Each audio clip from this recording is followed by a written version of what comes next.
সিরিয়ার প্রেসিডেন্ট আহমেদ আল শারাকে হত্যার জন্য ইসলামিক স্টেট আইএস ষড়যন্ত্র করে এবং এমন দুটি আলাদা ষড়যন্ত্র ব্যর্থ করে দিয়েছে দামেস্কা।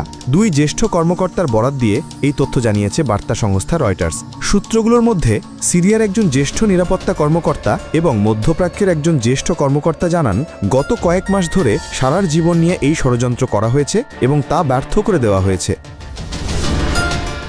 এর মধ্যে দিয়ে 14 বছরের গৃহযুদ্ধে বিধ্বস্ত সিরিয়ায় ক্ষমতা সংহত করার চেষ্টা করার সময় সারা যে প্রত্যক্ষ হুমকির মুখোমুখি হচ্ছেন সেই বিষয়টি স্পষ্টভাবে বোঝা যায়। সূত্রগুলো জানিয়েছে যে একটি ষড়যন্ত্র করা হয়েছে সারার একটি পূর্ব ঘোষিত সরকারি বিষয়কে কেন্দ্র করে, কিন্তু বিষয়টি সংবেদনশীলতার কারণে এর বেশি তথ্য দেয়নি সূত্র। এদিকে সিরিয়ার তথ্য মন্ত্রণালয়ে নিরাপত্তার কারণ উল্লেখ করে নির্দিষ্ট ষড়যন্ত্রের বিষয়ে মন্তব্য করতে অস্বীকৃতি জানিয়েছে, তবে বলেছে আইএস সিরিয়া এবং এই অঞ্চলের জন্য একটি প্রকৃত নিরাপত্তা হুমকি হিসেবেই কাজ করে চলেছে। আরও জানায়, কর্তৃপক্ষ গত 10 মাসে উপাসনা সহ বিভিন্ন স্থানে আইএসের বেশ কয়েকটি হামলা ব্যর্থ করেছে।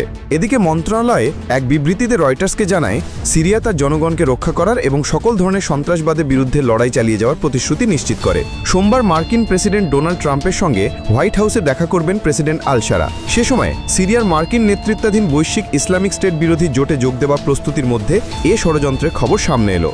রয়টার্স বলছে, গত ডিসেম্বরে ক্ষমতায় আসেন সিরিয়ার প্রেসিডেন্ট শারা, যিনি তার নেতৃত্বে থাকা ইসলামপন্থী বিদ্রোহী বাহিনীর অভিযানে তৎকালীন প্রেসিডেন্ট বাশার আল আসাদকে ক্ষমতাচ্যুত করার পর ক্ষমতায় বসেন।